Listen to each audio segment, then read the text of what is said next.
Hello दोस्तों, स्वागत है आपका डीके सिंह ऑनलाइन क्लासेस में।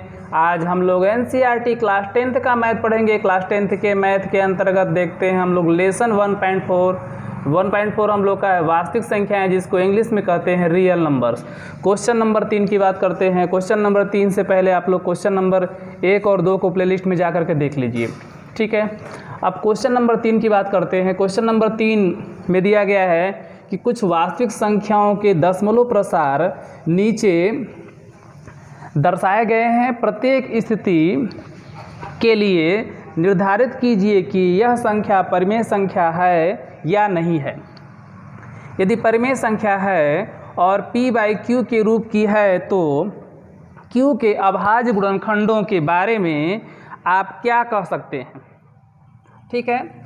तो q का अभाज्य गुणनखंड के बारे में इसमें पूछ रहा है, सब संख्याएं दिया गया है, ठीक है। तो सबसे पहले हम लोग जो है परिमेय संख्याओं की कुछ कंडीशन को फिर से एक बार देख लेते हैं ताकि इसको समझने में आसानी होगा, ठीक है।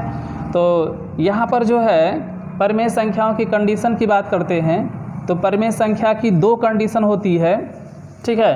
कंडीशन तो बहुत से है, लेकिन यहाँ पर 2 कंडीशनों की बात करेंगे कि परिमेय संख्या को जो p/q के रूप में लिखते हैं, ठीक है, और जो q का मान होगा, ठीक है, या तो वह 2 होगा या तो वह 5 होगा या तो 2 और 5 दोनों हो जाएगा। तो ऐसी कंडीशन में ये हो जाएगा शांत दशमलव प्रसार हो जाएगा, ठीक है, शांत दशमलव प्रसार। इसको पहले पिछले वीडियो में जा करके आप अच्छी तरह से इसको देख सकते हैं कि शांत दशमलव प्रसार के लिए q का मान 2 हो या 5 हो या 2 और 5 दोनों हो, इसके अतिरिक्त कोई अन्य न हो, ठीक है।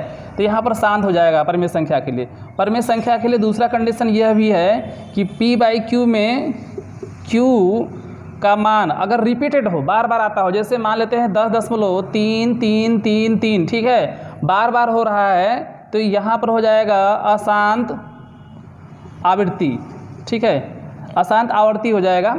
इसका मतलब ये है कि यहाँ पर बार बार रिपीटेड होगा तो अशांत आवर्ती हो जाएगा। इसका मतलब अगर अशांत आवर्ती है और शांत दशमलव है तो दोनों ही कंडीशन में यह परिमेय संख्या होगी, ठीक है। लेकिन अगर यही मान जो है रिपीटेड ना हो, यही मान अगर रिपीटेड जो है ना हो, जैसे हो जाए कि 4.31, कभी 7 हो जाए, फिर 2 हो जाए, 9 हो जाए, ठीक है, अगर इस तरीके से दिया जा रहेगा तो ये भी अशांत होगा, ठीक है। लेकिन क्या होगा, अशांत अनावर्ती, ठीक है, अशांत अनावर्ती। इसका मतलब क्या हो जाएगा कि ये हो जाएगा एक तरह से अपरिमेय संख्या हो जाएगा, ठीक है। क्या हो जाएगा, अपरिमेय संख्या। इस तरह से अशांत दशमलव की 2 कंडीशन होती है। कितनी कंडीशन, 2 कंडीशन, ठीक है। जो कंडीशन 1 क्या बताता है, तो कंडीशन 1 यह बताता है कि यदि यह रिपीटेड हो, बार बार आए, कोई संख्या दशमलव के बाद जो है एक क्रम से रिपीटेड हो, तो वहाँ पर अशांत आवर्ती हो जाएगा और उस कंडीशन में संख्या परिमेय होगी, ठीक है। और यदि रिपीटेड न हो तो वह अशांत तो रहेगा, अशांत के साथ अनावृत्ति, अशांत अनावृत्ति हो गया, इसलिए वहाँ पर क्या हो जाएगा, अपरिमेय हो जाएगा, परिमेय जो है नहीं हो जाएगा, ठीक है। समझ गए होंगे कि परिमेय संख्याओं के लिए 2 कंडीशन हम लोग यहाँ देखते हैं। एक है शांत दशमलव और दूसरा है अशांत आवर्ती। शांत दशमलव का मतलब ये होता है जो q का मान हो वह 2 या 5 या 2 और 5 दोनों होता है, ठीक है। तो वहाँ पर शांत दशमलव प्रसार होगा और वह संख्या कैसी हो जाएगी, परिमेय संख्या। q का मतलब समझ रहे हैं, हर, ठीक है।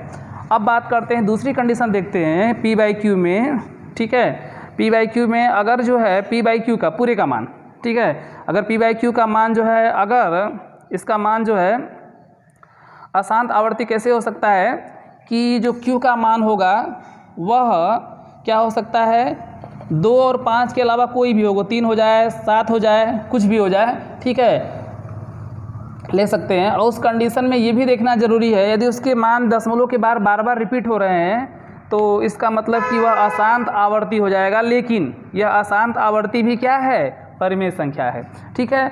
तो अब जो है अशांत अनावृत्ति जो है अपरिमेय संख्या कैसे होता है, जैसे दशमलव के बाद यह रिपीटेड नहीं हो रहा है, ठीक है, कोई इसका क्रम नहीं है ना, जैसे 3 है, 1 है, 7 है, 2 है, 9 है, फिर मान लो 5 हो गया, ठीक है। इस तरीके से अगर क्रम में है, भले जो है इस अशांत है, लेकिन वह जो है अशांत के साथ क्या है, अनावृत्ति है, इसलिए यह क्या हो जाएगा, अपरिमेय संख्या हो जाएगा। ठीक है, ये कंडीशन आप लोग समझ गए होंगे।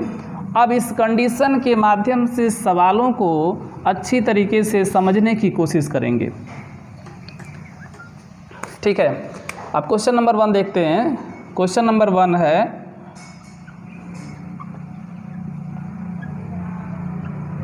ठीक है, इसको लिख लिए। अब देखते हैं, अब यहाँ पर जो है इसको हल कर रहे हैं। अब देखेंगे कि यह क्या है, शांत है। ठीक है, क्या है, शांत दशमलव प्रसार है।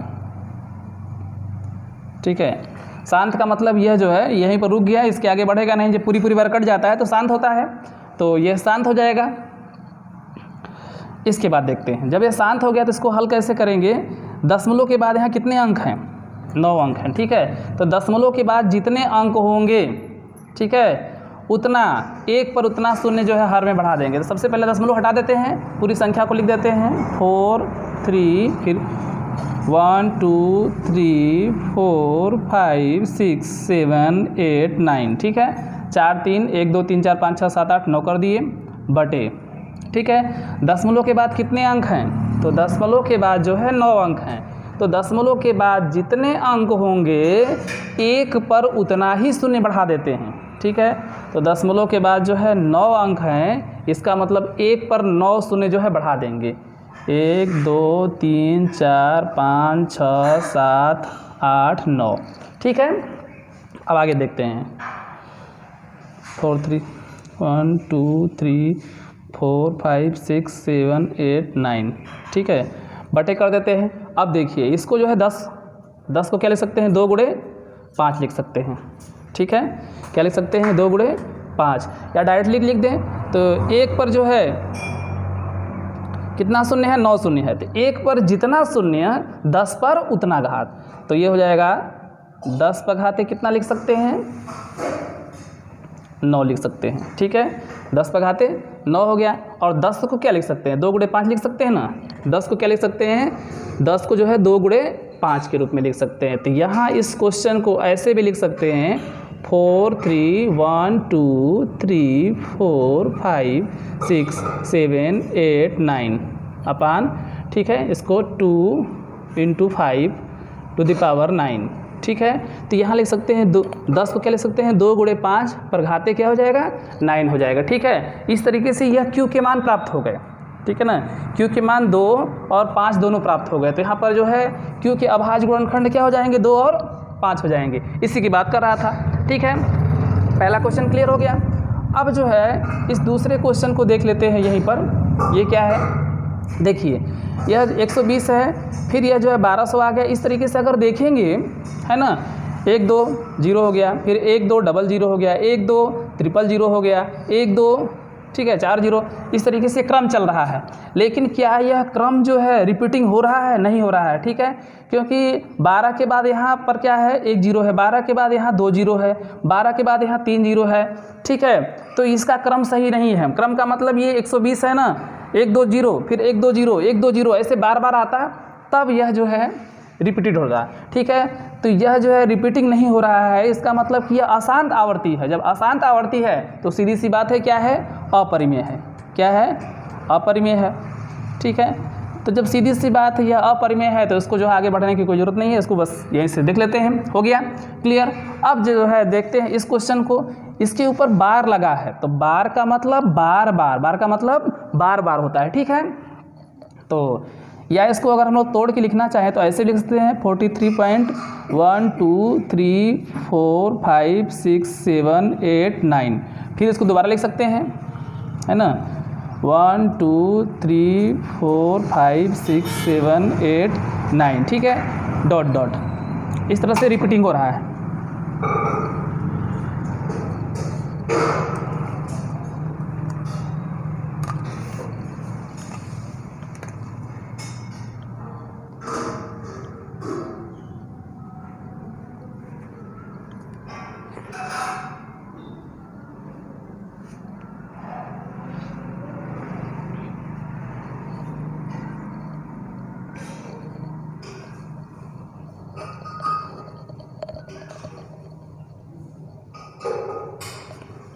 ठीक है, तो इसको देख लेते हैं किस प्रकार से हल हो रहा है।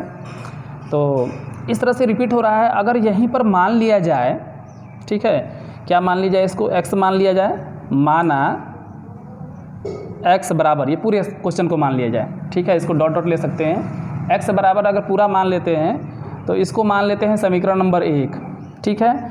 और यहाँ पर दशमलव के बाद कितने अंक हैं, 9 अंक हैं। तो दशमलव के बाद जितने अंक होंगे, ठीक है, उतना जो है 1 पर शून्य बढ़ा करके दोनों तरफ क्या करेंगे, गुणा कर देंगे, ठीक है। तो गुणा कर देते हैं यहाँ पर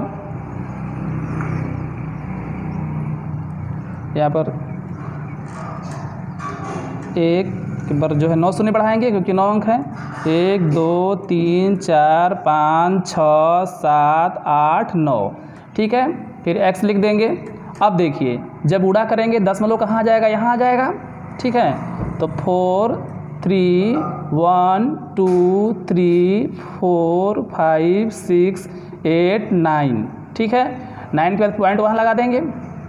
इसके बाद 1 2 3 4 5 6 8 9, ठीक है। तो इस तरीके से लिख सकते हैं। इसको मान लेंगे क्या, हम लोग समीकरण नंबर 2 मान लेंगे, ठीक है। अब देखिए, अब क्या करते हैं कि 2 में से 1 को घटा देते हैं। 2 में से 1 क्या करेंगे, घटा देंगे। जब 2 में से 1 घटा देंगे तो यहाँ पर चीज़ें क्लियर हो जाएंगी, ठीक है। तो अब जो है अगर इसमें से इसको घटाएंगे तो कितना आ जाएगा, 9 9 आ जाएगा, ठीक है ना।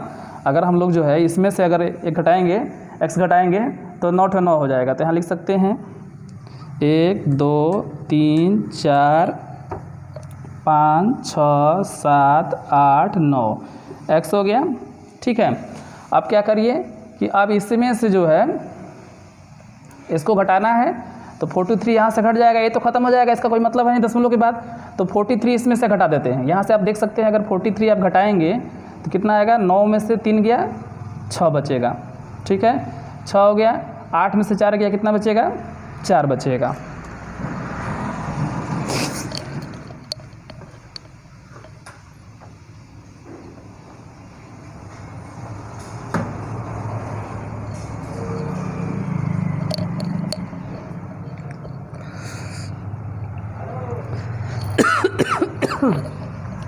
ठीक है, आगे देखते हैं।